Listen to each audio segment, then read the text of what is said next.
Hey everyone, Lindy Pearson here. My husband and I work with a great firm called Cressa, also our sponsor for the episode. We're a commercial real estate firm, but unlike most firms in our industry, we only work for the tenants. So we help the business owners and C-level executives make better real estate facility decisions while saving them money in the process. So welcome to Level Up, where we feature entrepreneurs, leaders, and other professionals who have demonstrated agency and innovation in their personal and professional lives. So today I have the pleasure of being with an extraordinary team from the Executive Advisory, where they build healthier companies, stronger teams, and effective leaders. They're passionate about helping organizations create productive and positive work environments. They combine the diverse background of their team to provide the client with creative, tailored, and unique solutions for today's complex performance challenges. Bottom line, they help people be their best, and they help companies thrive. So without further ado, we have today, love these, Joe Jotkowitz, the Communicator. Hello. Hi. Gerri Brim, the Gentle Ninja. Hello. Heather MacArthur, the Employee Whisperer. Hello. Welcome everyone to Level Up. Thank you for being here. Thanks for having us. Glad to be here. Yeah, absolutely. Let's start off with you, Joe. Just wanted to have you give a little background on how the Executive Advisory began. Sure. So I originally started my career as a professor. I wanted to go into the world of academe. Very quickly realized that if I wanted to make a living, academe was probably not the best road to take. So I ended up going into corporate world and did a little bit of HR work. From there, I realized that in order to do a lot of the organizational development, the leadership development that I really wanted to get into, I was going to have to go external. Ended up starting the Executive Advisory about 15 years ago or so, and it has been a wild ride ever since. My background is in business communication, so I am one of those guys, as crazy as it sounds, that gets to say this is, in fact, what I went to school for. I always thought that when I was in school, a lot of the stuff that we took a look at, a lot of the research and the analysis, the studies, they really applied to a business environment. But it was fascinating being in the world of academe to mention business or to mention corporate America. It was almost sacrilege. You know, what you did in academe stayed in academe.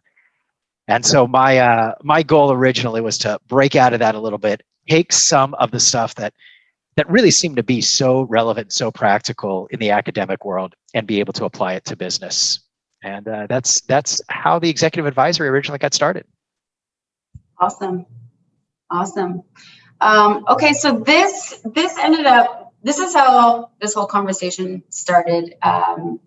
Was basically there's a lot of things going on in the world, and I thought that I wasn't prejudiced, or I didn't care around stereotypes, and I thought I was a pretty empathetic person. And so I was in a meeting, I was leading the meeting, and I addressed people on a Zoom call as ladies and gentlemen. I went even further, and at the end of the call, I said, thanks guys. You guys are great, guys. And obviously, there was all different types of people that joined the call. And in the end, someone spoke up and said, "Lindy, we can't do that anymore. We can't say that anymore." And I was so uncomfortable with the fact that I could have hurt someone's feelings without even knowing it, with thinking that I was doing the right thing. And so immediately I was sweating. I was really embarrassed, and I tried to recover from it. So today I really want to understand where we are, and I really want to do the right thing. So we're addressing the white elephant in the room. For the people in society that feel they're not prejudiced or adhere to any stereotypes, we have a lot to learn, and I am in that group. So I'm doing an in-tribe call out for anyone who identifies with that. And showing up today and committing to do the work and how to become allies on a very difficult situation that can, with the ease of a little bit of help and a little bit of learning and a little bit of habit breaking, we can make some good headway here. So what is diversity, equity, and inclusion, and how are the different elements connected? I think it's such a critical question, and I probably since the 80s, diversity has been talked about a lot. And this idea of, do we have different people working with us? And I remember I had a manager who was like, "Oh, I have nothing but young women working here," and I was like, "Yeah, none of them are in charge of anything." And there was this idea of, it's one thing that you have the diversity, and that's where things started. But then there was this question of, but do people feel included? Does it feel like you can really even show up and bring who you are? And I think recently this piece of equity, and from the work that I'm doing with clients and what we're seeing with our firm, is that equity right now is the litmus test. You can have all the diversity that you want. They can feel like they're part of the group. Are they sitting at a table where they're able to make decisions that really impact the way that the business is run? Yeah, is their seat at the table just as big as everybody else's? When they provide their perspective, when they provide their opinion, is everybody's vote count the same, sort of thing? That's what you're looking for when you're really talking about the piece around equity. Yeah, and I just heard this definition that I hadn't seen before a couple of days ago, which was diversity is just facts. Like, you can actually run the numbers of what you have and who you have. Equity is a choice. So somebody is actively making a choice around who sits at the table.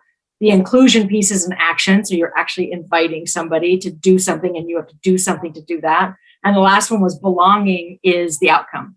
That if you are doing all that right, then people feel like they belong there. They feel like they are part of whatever the outcome is in terms of business solutions or deliverables. I really like that word, belong. Yeah, and it's the idea behind belonging too. It's not just.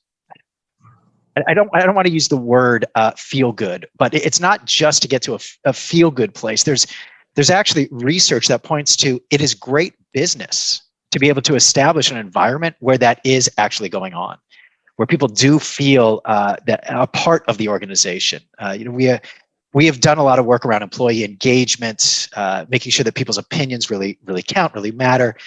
And when you're looking at it, especially as a business or an organization, it is not just to do it because it is a trend or because you're seeing and hearing other people talk about it more.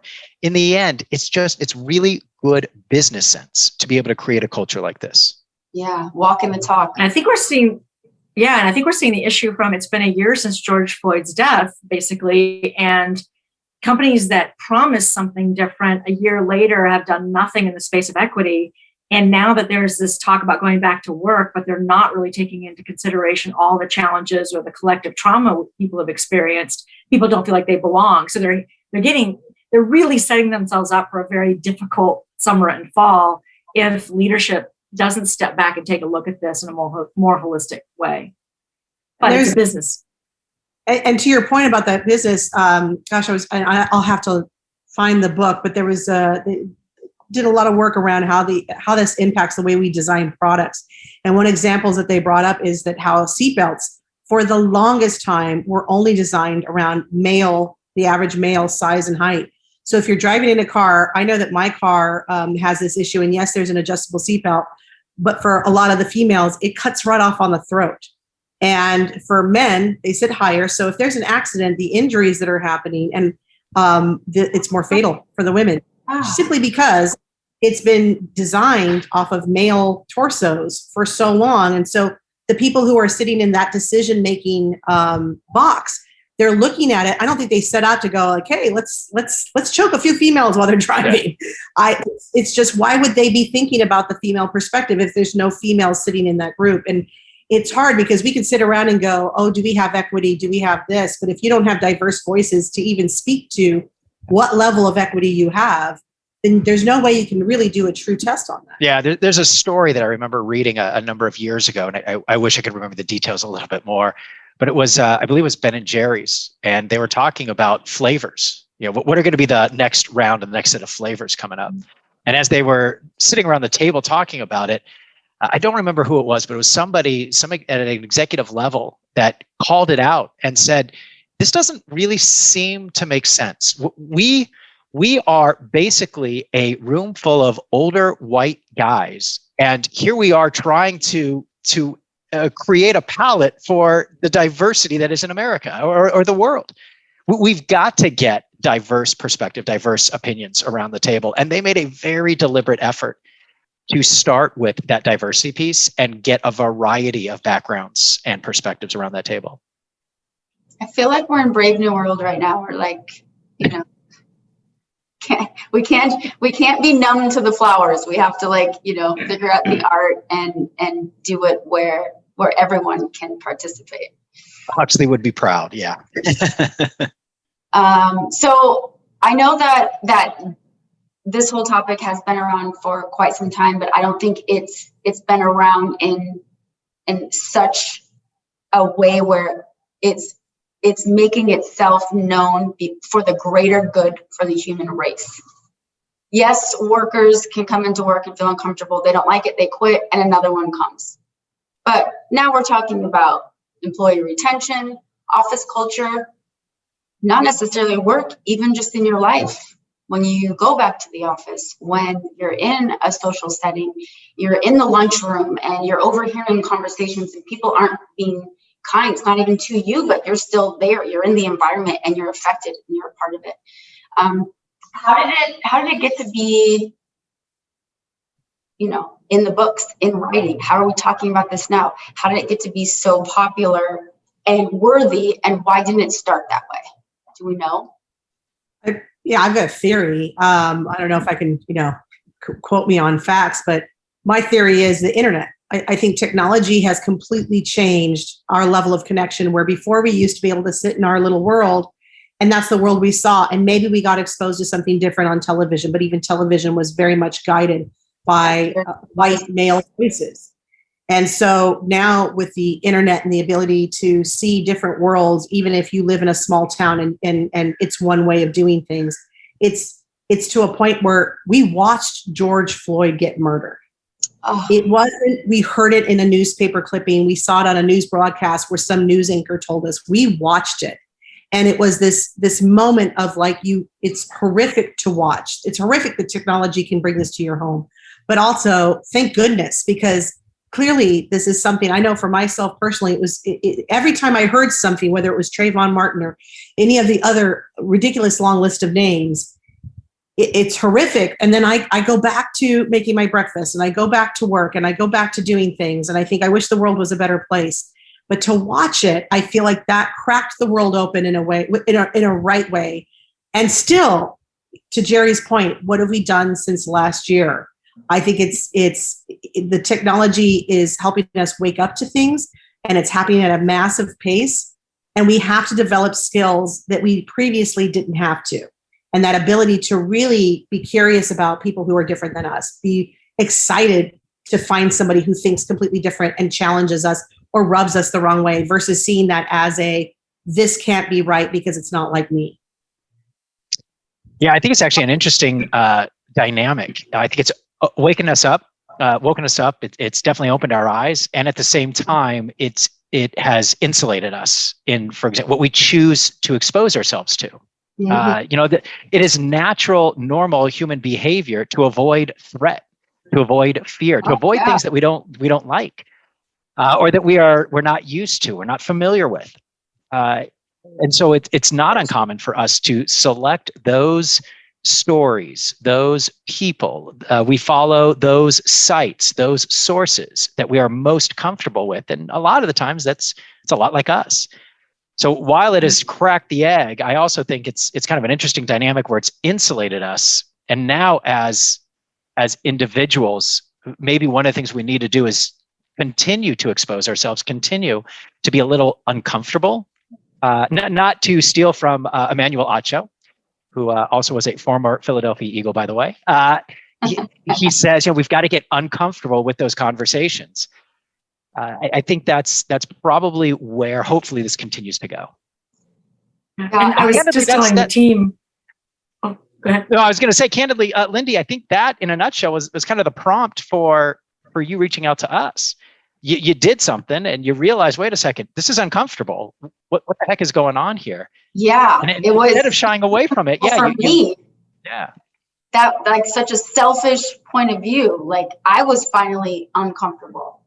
But that's a starting place, isn't it? Like, at some point, we all have to find our own starting place. You asked, how do we get here, but where do we come from? And I am seasoned. And very early in my career, we were told to teach sexual harassment workshops, how to avoid it. And it was this compliance exercise. It was really, how do we avoid getting sued? That was the purpose. It had a business purpose, but it was really only set up to say, sometimes people do things they're not supposed to do. And if you don't stop this, we're going to get sued and you could be held accountable. And that didn't necessarily change a lot of behavior. It just gave us a bigger stick to hit them with when something went wrong. Like, oh, you sat through the class, so now we get to fire you. But it wasn't aimed at any kind of real behavior change. And I remember when the Me Too movement bubbled up, and I think I even told my peers of, this is heartbreaking. I spent probably 15 years or plus teaching people how to, be respectful in the workplace. And it just felt like, and almost all of that in the entertainment industry, it's like, obviously that didn't work. It was a failure. Why did I even bother? And I have my own existential crisis. And then we add to that all the different layers of beyond Me Too, there, just George Floyd. And then now we get to Asian hate. And it's just, it can feel a little overwhelming. So, this moment of leaning into discomfort, all of us, I think, have these different moments of reckoning of, what does this mean? And what can I do? Absolutely. To build on that, I remember, and we've talked about this at length, right after George Floyd, I had this moment where, I'm used to being somebody who, I grew up in racially diverse environment, a racially diverse set of friends. And I never had the audacity to go, oh, I've got it figured out. I'm not one of them. I always got that there's no way I can understand someone else's experience when I don't live in it. But I thought I was more of a positive than a negative. And when I heard the discussion coming out of that is like, it's not just to say I'm not racist, to be anti-racist. What does that look like? And I started to realize I've been doing the bare bones of what it means to be an ally. I've been a safe place to come talk to. I've been someone who, maybe I did a level one where, not maybe, I did a level one where if I'm in a room and just because I happen to be white, that people think it's okay to talk a certain way, I call that out. I'm not going to sit here and, play it safe in that area. Right. But have I actively done anything for social change or social justice? No. Maybe the way I vote, I try to do that. I try to think about the way that I vote. But I'll be honest, I didn't think about all the different people that I could vote for. It was the presidential campaign, maybe some bigger things that might have shown up or propositions that really mattered to me. But I didn't do my research every year. I wasn't fully invested. And so I just realized, like, we've all come from a place of a level of comfort. And to a certain extent, human survival is, I'm going to focus on my family. I'm going to everything that Joe was talking about in terms of that fear too. But I got to prioritize where my energy goes. But I think what's starting to hit us is, if we're not safe, if someone else isn't equal, if someone else isn't safe to walk the streets or drive their car, or, a woman's not safe to go to the bathroom by herself or to show up on her job, whatever it might be, or the whole thing that was happening with the stupid bathroom situation of like, oh, well, can't have somebody who's transsexual go into the bathroom because something bad's going to happen. All that stuff. If they're walking around not able to be themselves, then we can't be so naive and just blind to the fact that it's going to impact us. And we should just do it when it impacts us. Okay, so what are you seeing for the companies? What are they doing to truly be inclusive? We talked about some incidents many incidents have happened, but in the last year, there's been some really terrible things, and now a whole year has gone by. I think all of us are on the people side of the business.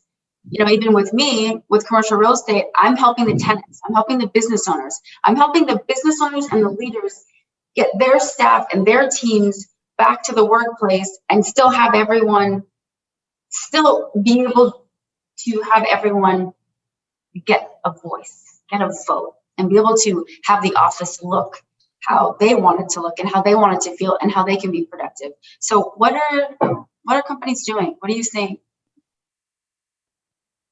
I just, before we get to what they're currently doing, I will say there was this window of maybe over focusing on unbiased, anti-bias training. And it's great to understand what bias is and how it impacts us and how we make choices and all of that. But I think there was a little bit of a check the box of, oof, did that training. Now let's get back to the real work. And I think, and I'll let Heather and Joe add to this, that there's been a shift to understand them and now what? And Heather was, referencing those levels of allyship and what's it mean? And what can I do as an individual contributor? What can I do as a manager? What can I do as a leader? Now that I understand what biases are, now what do I do? It's, I think the companies that are really digging in deep are looking at, how do we build a level of awareness through training, through dialogue, not just we gave you some tidbits and whatever, but it's really those dialogues.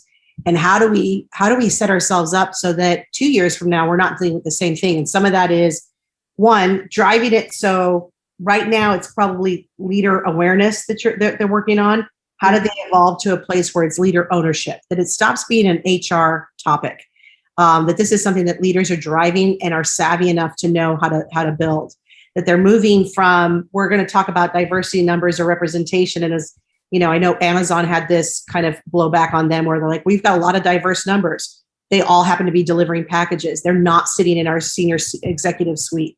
So how do we make sure that we're setting up an environment that retains the people that we're hiring that have diverse backgrounds, but also developing them into the talent pipeline and succession planning? Yeah, it's getting people into those positions of decision-making and power. It's making sure that you've got representation and diversity at those levels as well. I think about the NFL, and I'm not sure if you're familiar, there's a rule in the NFL that was instituted a few years ago called the Rooney Rule. The Rooney Rule, named after Art Rooney, the Pittsburgh Steelers, is that if you are going whose daughter is an actress. Sorry, I just had to throw it in there. Oh, really? I did not know that. I will give you the sports perspective. Gerri will give you the entertainment perspective. You have to interview a range of backgrounds or races or ethnicities before you make a head coaching hire or I think it's an assistant coaching hire. Basically, it is mandating that teams, as I like to say, have to cast a wider net, as opposed to just looking at perhaps who might be right in front of them, so to speak. Now, granted, but it's those types of institutional, I think, systems that will start to create a little bit more of a broader reach, number one. But then also understanding it is a work in progress to a certain degree, and constantly refining and revisiting that. For example, unfortunately, as of late, the Rooney Rule kind of got put in the news. Not sure if you heard, there was an individual, happened to be Asian descent, was interviewed for a coaching role, and the response that was given to him, "I'm sorry, you're not the right minority." Whoa. Which, unfortunately, it was. I think the comment was said under the breath. I don't know all. I wasn't there in the room, but this news story has been out, and in a nutshell, that starts to undermine some of those efforts. But by no means should we sit back and regress. Rather, I think, and this is what's being done, is, okay, hold on a second. Let's go back and take a look at, why was this rule established? What is it that we can do as organizations in order to be better? Unfortunately, I tend to draw a little bit on sports, and my colleagues, Heather and Gerri, have heard me tell this before. I am a huge, huge Negro Leagues baseball fan. And one of my favorite stories is when Jackie Robinson was brought up, and Branch Rickey talks about bringing him up. And yes, he was the first Black professional baseball player. And there is some personal connection that Rickey has to that. But he talks about the fact that it was just good business. Number one, Jackie Robinson at the time was by far one of the most talented. Number two, the moment you started to open it up to a diverse population, the fans came from a diverse population. The gate all of a sudden increased. The support came. So it's the more that businesses, as Heather had said, it's less about, okay, we've checked the box. It's an HR thing. It goes over there in that department, but rather we just think about this as smart business overall. I think the more you'll start to see this integrated. And to add to that is just think of what did it take for Jackie Robinson to get as good as he was at baseball, and what would happen if, and now we've seen that sports organizations as well as companies realize that if we're going to say, oh, well, we would have hired somebody diverse or not somebody from a diverse background, but there just wasn't anybody available, that we don't just go, well, then that's not our job. Then we're going to just hire whoever's there. That there is a level of community outreach that companies and organizations have to do to help build that talent. And I even want to go back to what I just said, hire somebody diverse.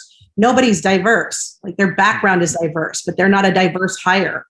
But how do we create that community? What happens now if all these baseball organizations and football organizations and companies are going out and finding kids when they're young and investing in educational programs and their college opportunities, and not just leave it to, do you have family wealth? Which, by the way, a lot of people depending on their backgrounds, aren't going to have even a chance at the level of legacy wealth that certain races or certain genders might.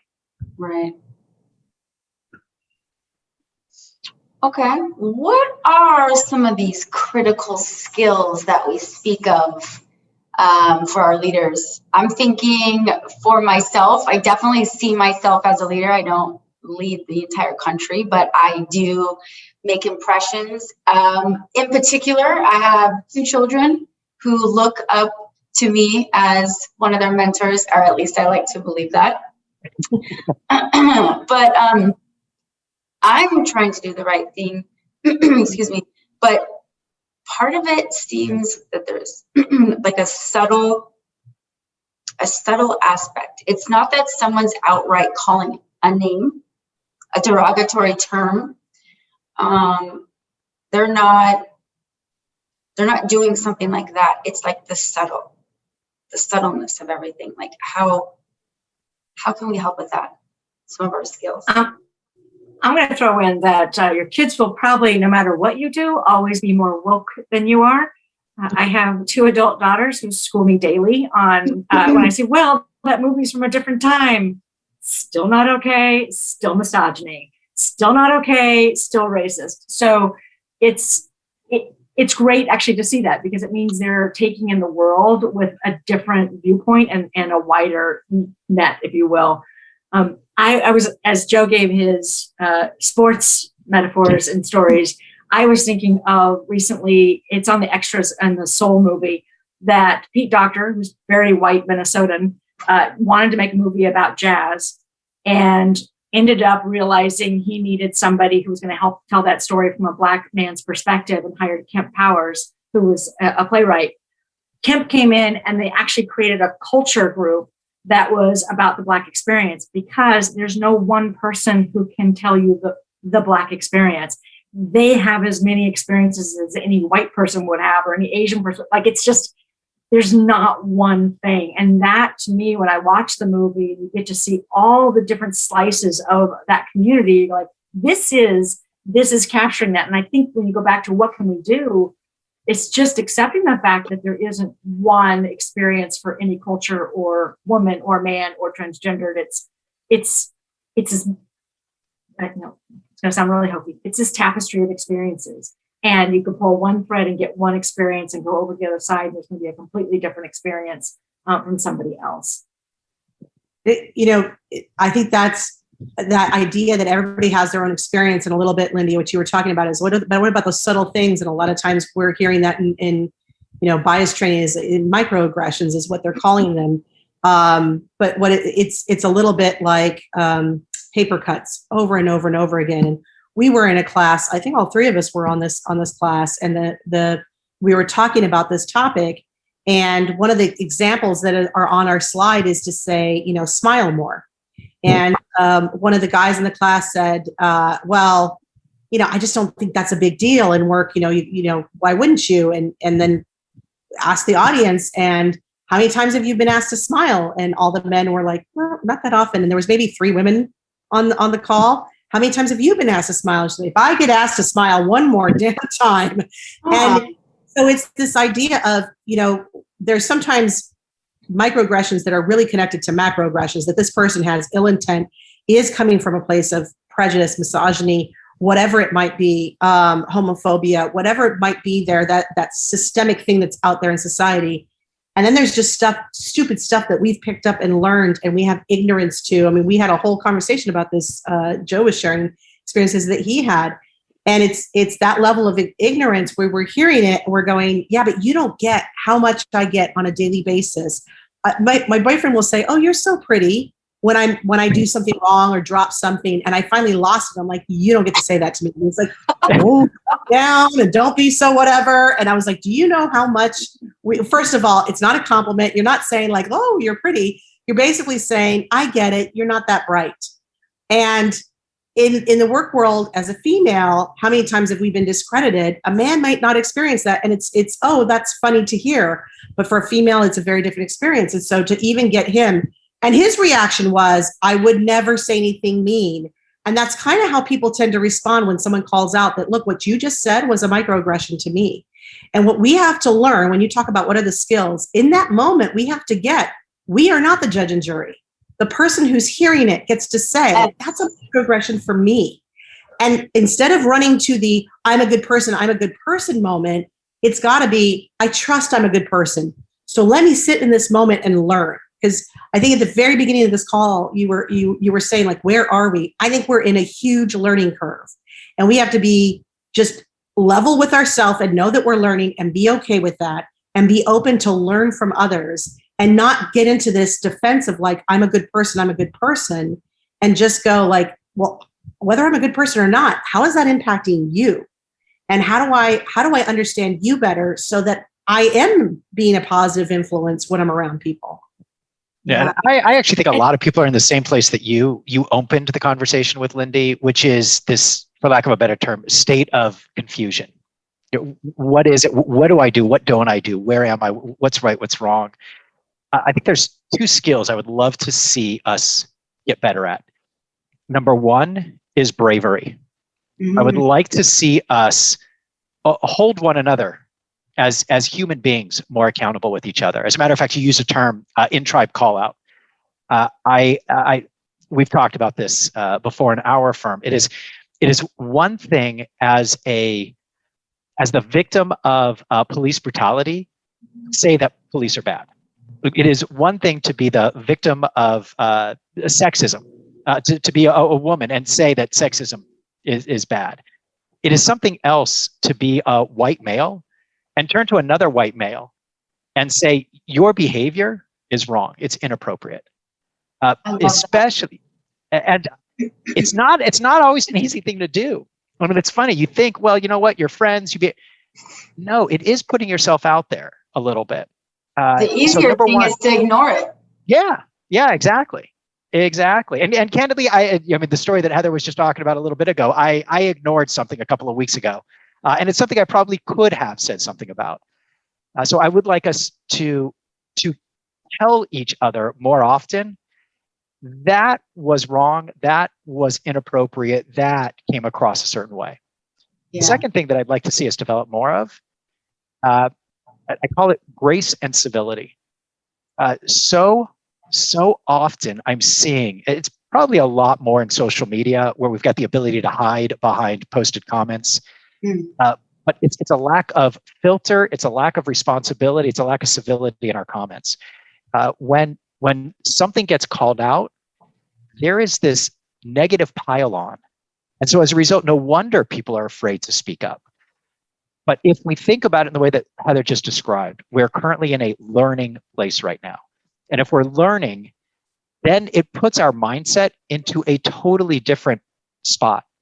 The idea is not to evaluate or judge, but just to listen and try and process. Yeah. That leads Joe introduced me to a model. Oh, sorry. No. Joe introduced me to a model a long time ago. I don't know where it originally came from.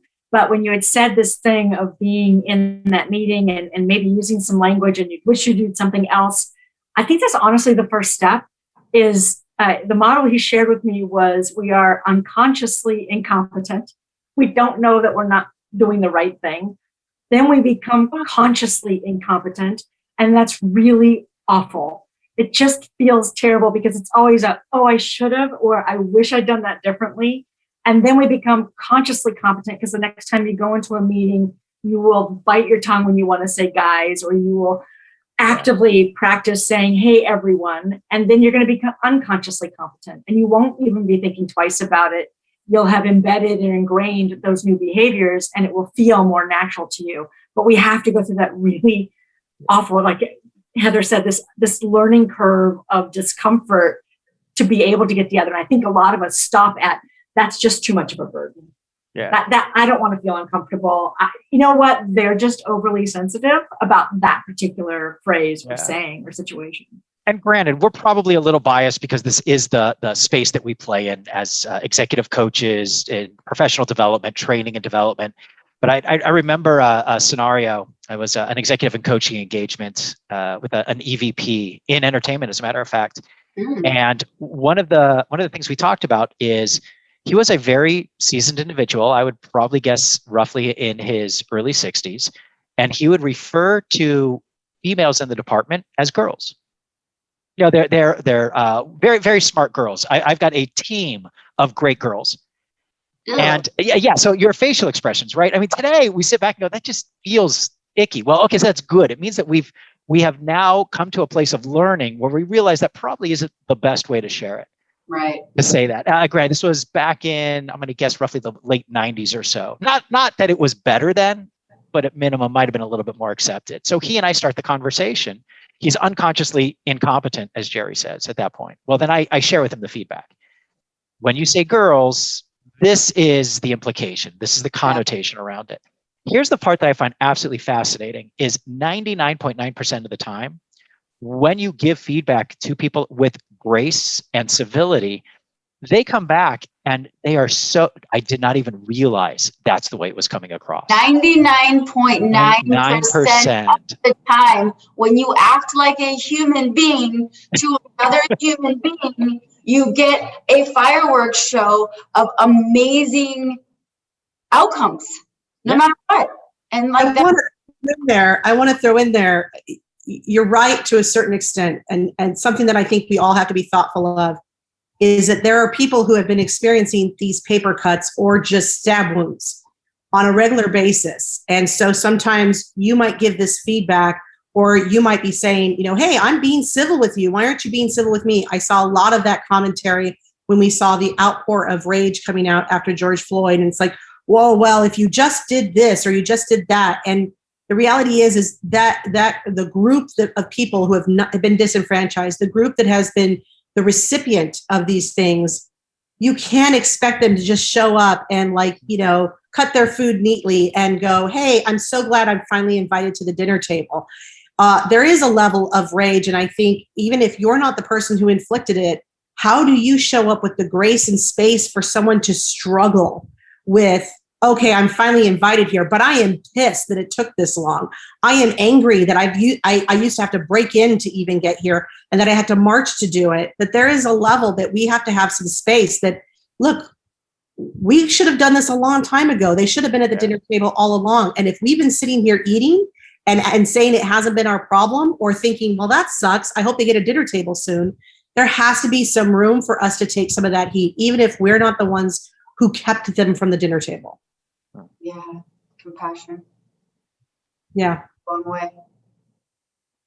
Especially because everyone has a story. And if you're too busy in your amazing life to hold space, to figure out where someone's coming from, I don't know about you, but I don't care what you look like, sound like, or where you were born. I don't want to have anything to do with you if that's the way you're going to go around, you know, because I don't want to be on that receiving end ever either. So it does go both ways when you break the habits. Gerri, can you repeat those 5 things again? It's the 4. So you're unconsciously incompetent. So you're doing things or saying things you don't realize are even wrong. Then you become consciously incompetent, the most painful space to be. You know you're doing it wrong. Consciously competent, because you're putting a lot of effort into shifting whatever the behavior is. And then you've done it so much, you become unconsciously competent. It's happening as second nature. The new better behavior. I think that's my favorite part of this chat so far. it really, like, I think every single person has a category, and maybe the journey was all 4, and maybe just 2 out of the 4, and that's why we're showing up to learn. That's why she's And the we're- gentle ninja. Yeah. And that's why we're probably falling in different levels, even in the same space. So, you might have got your head completely wrapped around, or because of where you were raised, this is one area I am lock solid. I am unconsciously competent in this space because that's where I lived for so long. And yet, then I turn around and totally misgender somebody because that takes different kind of work. And I've never had to worry about that to the same degree or have as much practice in a daily way. So now I'm consciously incompetent there. So I think that forgiveness, we talk about grace and civility, give it to ourselves as well. That, you mentioned something about recovering from that. And I think that's what happens if we catch ourselves doing it unconsciously or now consciously incompetent. Just stop and take the breath, because I guarantee you, to Heather's point, somebody who's been starving off to the side, just waiting to get at the table, if somebody was to go, oh my gosh, I didn't realize I didn't have a chair for you. Yeah. Let me fix that. At least it's this recognition of, I see you, I hear you. I may grab a chair that, you prefer a different one, but I'm going to at least be trying. Yeah. And I think added to that is just remembering we're learning. Everybody's got something to learn right now. Even if I know during the Me Too movement, I was sitting there as a woman who's experienced things that relate to that movement and going, oh my gosh, there's things that I have just gotten used to navigating, or like, tough it out, lady. I'm not going to whine about things. And as they're talking about stuff, it's like, oh, I need to raise my standards. I didn't even realize how much I was taking in, or just, this is hard now. I have to talk about this again. I don't want to I'm glad we're doing it. I get it, but I don't want to be the one that has to talk about this. And I think that's showing up everywhere. And so we're all learning in some level right now. And so having that compassion that if people are in this, either, unconsciously incompetent or consciously incompetent, that is where we go. Humans can learn no matter what age. And all we need is somebody that feels open and safe enough to just start to explore and be curious. And then secondly, someone who's just humble enough to get, I don't know it. If I think I know it, I don't know it. And I'm going to call it that at any age. My mother, I won't age her on this. She turns a certain age tomorrow. She is one of those who fought her way up as a single mom, and so really bristled at the thought that she might be privileged. Really, really fought back at that when she started hearing that term. And this last year, and it was after George Floyd's death, and people started explaining it a little bit more. And there was even this little quiz you could take, and she couldn't check enough boxes, or she checked too many boxes. And she said, I never thought of my experience as privileged, but I am so privileged. And it was to see a woman in her 70s have that moment, and like, anything is possible. Yeah. I'll tell you what, I will go so far as to say, I do want to continue to see business drive a lot of this, especially here in the US, because our I guess societal, governmental structure, our country structure is so intertwined with our economics that I do believe if we are going to see, I think that the government can do so much, but to actually have it take effect so that we see this and feel it in our daily lives. I mean, granted, this is a business, a podcast to a certain degree, but I would like to see more and more businesses, more and more business leaders step up and continue to drive this conversation.